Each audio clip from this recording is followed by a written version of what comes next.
अस्सलाम वालेकुम नाजरीन, सबसे पहले एडवांस आप लोगों को ईद मुबारक।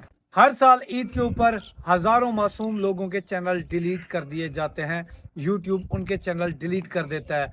ऐसा क्यों करता है वही आपको इस वीडियो में मैं बताऊंगा। इस वीडियो को यार लाइक ज़रूर कर दें। अल्हम्दुलिल्लाह ज़िंदगी की पहली कुर्बानी भी इस दफ़ा मैंने रखी है। तो चैनल डिलीट होते क्यों है, बाद में फिर आप परेशान होंगे। बात तो छोटी सी है लेकिन बात समझना बहुत ज़रूरी है। बात यह है कि यूट्यूब की एक पॉलिसी है एनिमल्स को लेकर, ठीक है। जैसे ही कुर्बानी आती है, आप जो है ना अपना जानवर लेकर आते हो, उसको पालते पोसते हो, उसके साथ व्लॉगिंग करते हो।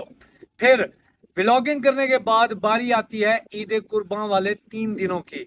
ये पॉलिसी वैसे पूरा साल लागू होती है। ये नहीं है कि अगर ईद है तो ये पॉलिसी है, ईद के बाद ये लागू नहीं होगी, ऐसा बिल्कुल नहीं है। बात यह है जानवरों को लेकर एक पॉलिसी है कि आप जानवर को ज़िबा होते हुए नहीं दिखा सकते। कोई भी परिंदा है उसको तड़पता हुआ नहीं दिखा सकते। जैसे कि मछली है, आप उसको बगैर पानी के नहीं दिखा सकते। तो यूट्यूब की ये जो पॉलिसी है, इसका आपने ईद पे भी ख्याल रखना है और ईद के बाद भी ख्याल रखना है। ये इस तरह की वायलेशन है कि आपका चैनल फौरन से डिलीट कर दिया जाएगा। तो जानवरों को ज़िबा करते हुए वीडियो आप कभी ना दिखाएं। हाँ, गोश्त वोश्त जो आप पका रहे हैं तो वो एक अलहदा मैटर है, या गोश्त जो काट रहे हैं वो एक अलहदा मैटर है। किसी भी जानदार को आप तड़पता हुआ नहीं दिखा सकते।